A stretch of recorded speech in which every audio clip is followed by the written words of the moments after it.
Why is Christmas on December 25th? Now, if you learned as I learned, if you went to school as I went to school, you learned that it was the Roman holiday Saturnalia, or it was one of the various Persian religious festivals in the East, or it was Sol Invictus, the Feast of the Unconquered Sun, which actually was December 25th, and that the Christians were very good at co-opting pagan holidays and making them Christian holidays. That is what I learned. That is undoubtedly what you learned. Turns out it's probably not true. In fact, you didn't actually see this theory circulated until really the 12th century of some Christian debate when they really pondered how do we know that December 25th was Jesus' birthday, but it really took on a life of its own in the 18th century. One of the things you need to understand is that in the 18th century, the most prominent community of academic theologians on planet Earth were in Germany, and virtually every single one of them was an atheist. They were all about the historicity of Jesus and kind of left out the whole thing. He's God incarnate. But now here's what you need to know about. There's actually plenty of archaeological evidence that December 25th was set by the early Christian church, and it was actually the Romans who tried to co-opt it. Emperor Aurelian, during the Aurelian plagues, began a ruthless persecution of Christians. They were blamed for the plague. And his favorite god was the unconquered sun, who had no name. And Aurelian, there's a lot of evidence that he put Sol Invictus, the Feast of the Unconquered Sun, on December 25th because the Christians were talking about Jesus rising again from the dead, conquered death, and he was trying to co-opt the Christians, not the other way around. To understand December 25th, you got to understand that the early church didn't actually celebrate birthdays. That was a Roman thing. That was Christians embracing birthdays, was actually co-opting a cultural aspect of the Roman Empire. But Andrew McGowan at the Biblical Archaeological Society has noted that around 200 AD, Tertullian of Carthage, one of the very first apologists within Christendom, reported that the 14th of Nisan in the year Jesus died was equivalent to March 25th in the Roman calendar. Now, that's important because the early church was way more interested in the resurrection and the death than they were the birth of Jesus. When did he die? All about when should they fix Easter as a celebration? Well, there was also, though, this belief that prevailed at the time that came from the Judaism of the time, that if you were a prophet, now pay attention to this one because this is important. If you were a prophet, they believed that the day you died was the day you were conceived. Not on the same calendar year, mind you. But if you were to have died on March 25th, you would have been conceived on March 25th, years earlier. Well, go 9 months from March 25th. Where do you land on the calendar? December 25th.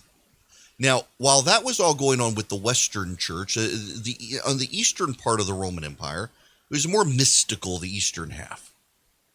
And they were trying to figure out the same thing. When was Christ conceived? Zacharias, John the Baptist's father, was in the priestly division of Abijah, according to the Bible. If you know the divisions of the priests in the temple in Jerusalem when it fell to the Romans in AD 70, well, and you assume there was an unbroken chain of the priestly rotation in the temple, you'd work your way backwards and conclude that Zacharias would have been in the temple in October. And the Bible tells us that after Zacharias left the temple, his wife conceived John. And then Luke 1 notes that 6 months later, Mary conceived Jesus. That would put Mary conceiving Jesus sometimes towards the end of March. What's this? Tertullian already came up with March 25th as the date of Jesus' death. Well, that would have been the date of conception too, March 25th. Fast forward from there for 9 months. Where do you land? So you had two separate calculations and two separate parts of the empire that largely confirmed each other for the date of Jesus' death.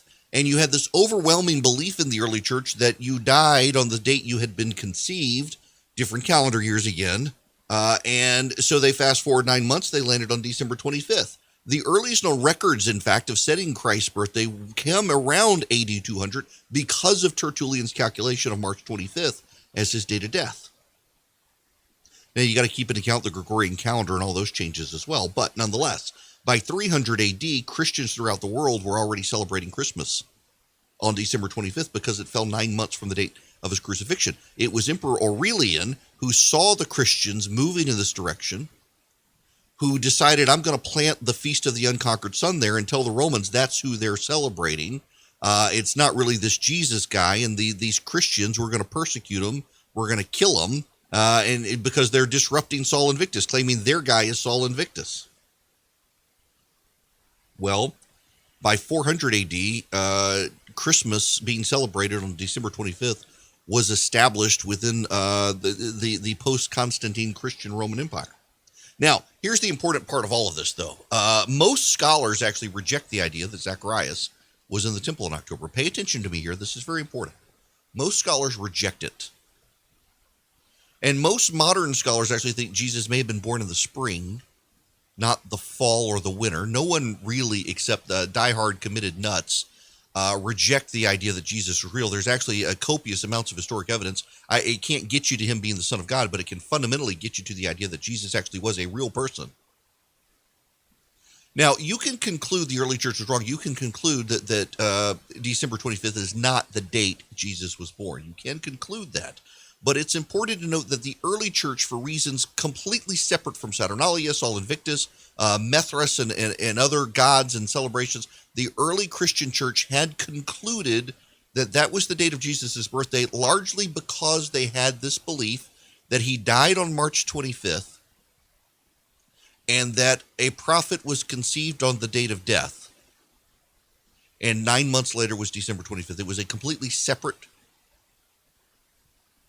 arrival at the date than all the Roman co-option and all the rumors. And historically, you can trace back. You don't really even get that theory circulating until very late. Now, here's the thing, and this is the most important part. It doesn't matter. It doesn't matter what day he was born. What matters is he was born.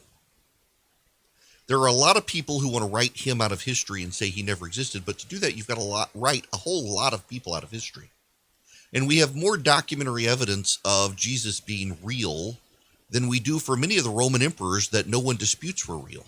We have more documentary evidence written closer to the time of Jesus' life than we do for some of the Roman emperors, including Julius Caesar. Much of what we know about Julius Caesar, we know from archival data and Roman papers found hundreds and hundreds of years after his death, while with Christ, we've got documentary evidence of his life within 50 years of his death. We got a lot of it within 150, 200 years of his death. With Nero, Emperor Nero, because they declared him an enemy of the Roman Empire, he was scrubbed from the temples and the monuments and the like. And most of the documentary evidence we have that Nero was a real person and what he did is from about 300 to 500 years after he died. Again, I can't get you to Jesus as God from this, but I can get you to he was a real person. And they had a real rational reason in their mind for setting his birthday on December 25th, and it has carried over to this very day. He was a real person. The only thing fraudulent about the whole idea of Christmas is Silent Night, and I love the carol, but there was nothing silent about that night. There was no silent night. His mother was giving birth to a baby in a manger.